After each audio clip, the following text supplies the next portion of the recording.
Is you ready for the season to get started? Yeah, it's been a good summer. A lot of work. And when you get back into the facility, obviously you get that spirit back of, season's around the corner. So we like to, pace ourselves over the next month and get ready for training camp. But definitely excited for it to start. Does it feel like last year when you guys got here early? Is that same kind of spirit and tone? Yeah, it's the kind of expectation that we've established, and having a lot of guys in already.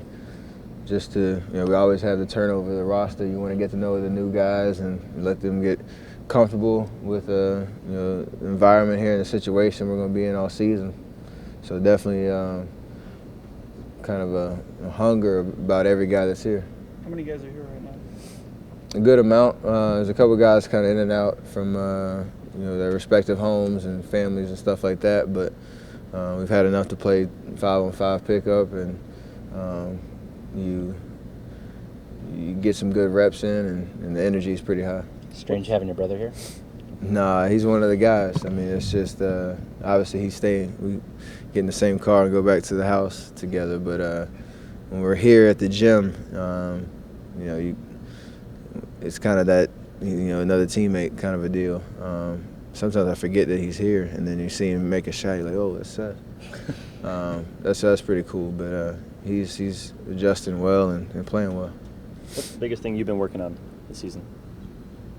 Just everything, man. I mean, you continue to work on your game and continue to work on things you're good at, and things that you're not. Continue to work on my body, making sure that I rejuvenated from last season, and feeling 100% top to bottom before training camp starts. That's the biggest thing, because it's going to be another long year.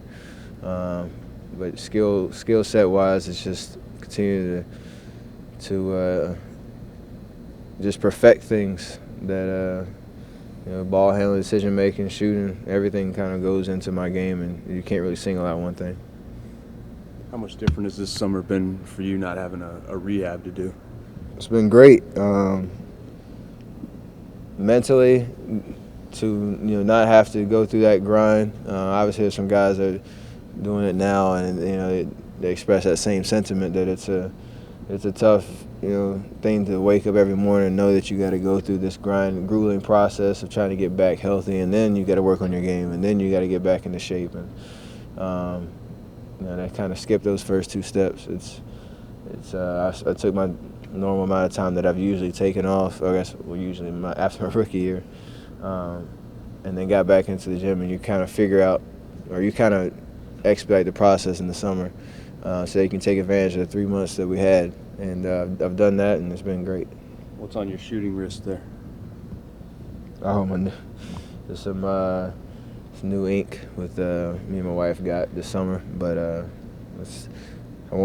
you won't see it up the arm sleeve. That's about all I got.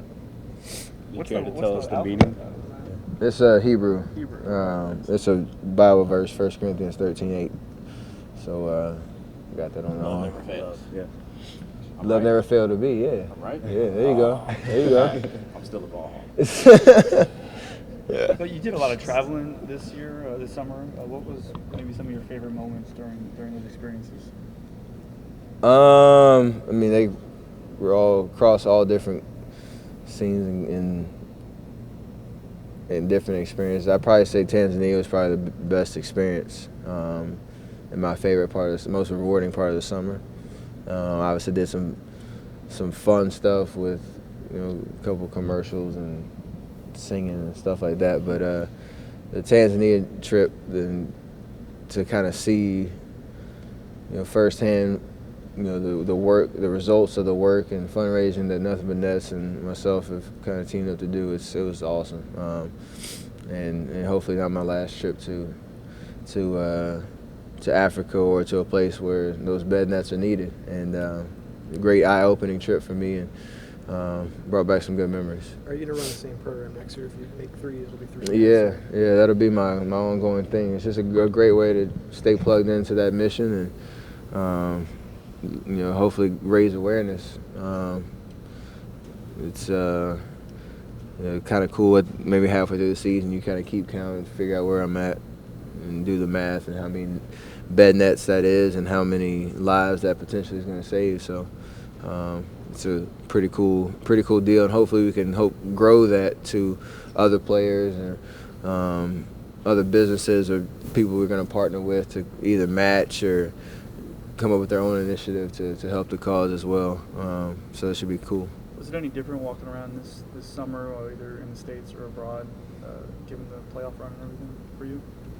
You got noticed more, and obviously, a couple of those deals I was talking about, TV and things like that. The exposure was fun, but it's once I guess you say it's different because it's just heightened a little bit more. I got noticed a lot, and especially in the Bay Area and during basketball season. But you go to places you don't really think people are going to know who you are, and then they do. So it's kind of a cool deal, and you have fun with it. Can you give us an example of something like that? There's too many. There's not one in particular. Maybe going to my sister's graduation, and the speaker. We went to the same high school, but the speaker, his like first opening gig was like the headmaster asked this particular guy to be the speaker because we were finishing up the playoffs and he wanted to invite me. Like just kind of the mention of me in the middle of my sister's graduation was kind of funny. She was embarrassed, which was the best part about it.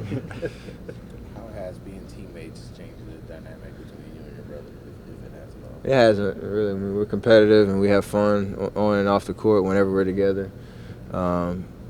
And obviously right now it's still kind of testing it out, and we haven't got everybody here, and it's not in the training camp situation yet. So I'm sure it might be a little different when we're actually guarding each other and competing in training camp. But right now it's just like I said, he's one of the guys and working hard, and I'm gonna talk to him like I talk to most of the other guys when we're in the gym, just trying to help him get acclimated to different terminology and different things that he needs to know going into training camp. Are you hard on him? Are you one of those big brothers who rides your younger brother every time? I'm always aware of what he's doing. Try to let him. I gave him space. Obviously, he's his own man and make his own decisions. So I'm not going to try to be another parent to him. He has 2 of those already. So I just play my role and say what I need to say to him. But he is living with you, though, yeah? For now, yeah. I told him he might as well save up on the rent while he's got the opportunity. So now, does that include chores and babysitting duty and stuff? Oh like that? yeah, for sure, What does he have for to do? sure. I mean, if he's eating a lot, he's got to do the dishes, and I'm sure me and my wife will want a date night one of these days, so he'll have to watch Riley for us. So I'm looking forward to seeing his face when I tell him that. What was your dad's reaction to finding out you guys were going to be teammates this year? I mean, he's just a proud dad. He knows Seth has a couple more hurdles to go to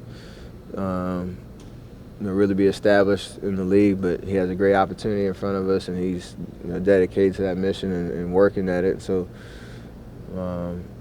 it's cool, kind of fun to see my dad go through that whole process again, the transition from college to the pro level with my brother, and obviously different situations, so a lot of different choices and options he had.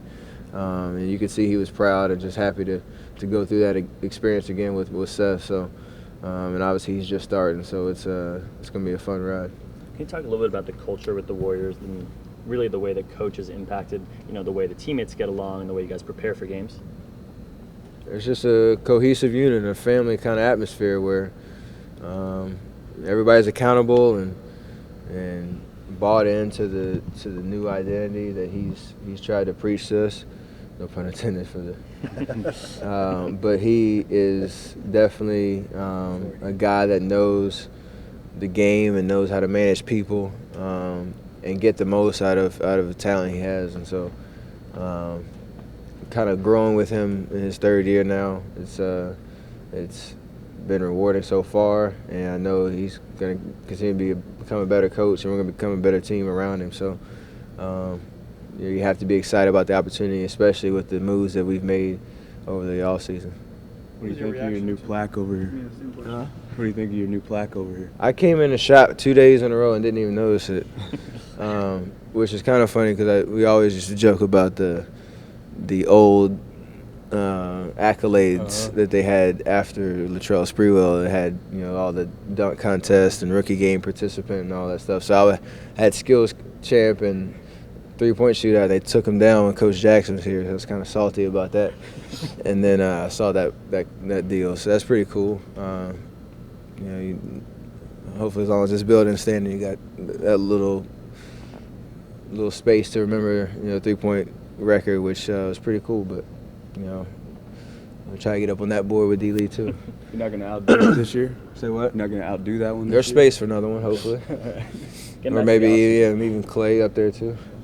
Getting back to the offseason, were there any moves that really surprised you just across the league? The Drew Holiday trade, probably. That was the one that just came out of nowhere on draft night. All the other rest of them were free agency moves. Anything can go, but to see that trade of a all-star last year and now lineup that New Orleans has, that was pretty shocking. How do you feel like the seasoned veteran star? Or have you made that transition yet? Or you still To feel what? Like a young player in the league? To a veteran? Yeah. How do you feel like that amongst this team? How? A little bit. I mean, I'm only 25, still young. I mean, in my 5th year, you know the drill, and the expectations. I think for me to be have same coaching staff and had our leadership from this coaching staff standpoint for 3 straight years is big, so that you know what to expect and you can kind of relay that message to to new players and to rookies as you go along. Obviously, if it's like my first 2 years, if the coach kept changing over, nobody knew what to really expect. So you have a stability that is necessary for us to keep making that move, and I hope to lead that charge. There was a time where me and Vogel, we were like, I'm saying pick my spots because there were older players here, veteran players. Are you at the point now where you're the vocal guy, you're the guy everyone else? There's still, I mean, you have. I have taken on that role, and there's other guys that are gonna do that as well. And you have Bogut, D. Lee, Andre, veterans that been around.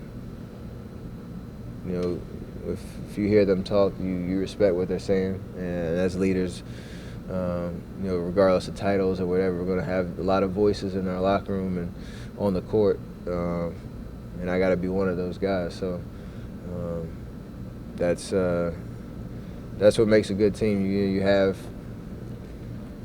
your main voices, and you have your guys that are real consistent. But when some guys talk, even Jermaine O'Neal, just talking to him on the phone, kind of you can see he's been around the block and knows what it's about, and knows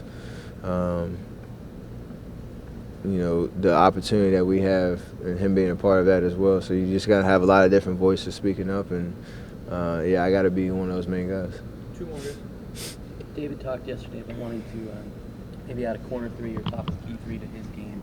We asked him if you could give him any pointers. He compared you to Bobby Fischer as a kind of a shooting prodigy, and then you wouldn't be able to explain to a guy like him what it's like to shoot. What's your reaction to that? That's probably true, but we played pickup a couple days, and he's hit a couple transition threes, and he's been the trailer and swinging to the top of the key, and he stepped up and knocked him down. He has that range, so that'd be nice for me as a point guard to pick and roll. If he can pick and pop to the 3-point line, nobody's getting to him right there, and if he can knock it down, that makes that pick and roll between me and him even that much more deadly. So. Have you guys talked? No. Have you guys talked either privately or together about the expectations this year versus last year? Because the message whenever we seen each other over the summer is that we've made moves to become an even better team, and that we know doing the little things well and trying to be the most consistent, hard-working team over the course of the season will allow that talent to get us, that talent and experience from last year, get us over the hump to further ceilings this year. So we learned some valuable lessons in the San Antonio series, and we're knocking on the doorstep of the Western Conference Finals. That's a big opportunity. So that's our goal, and having all these guys here early, we're still bought into that mission. So nothing really changes inside of our locker room.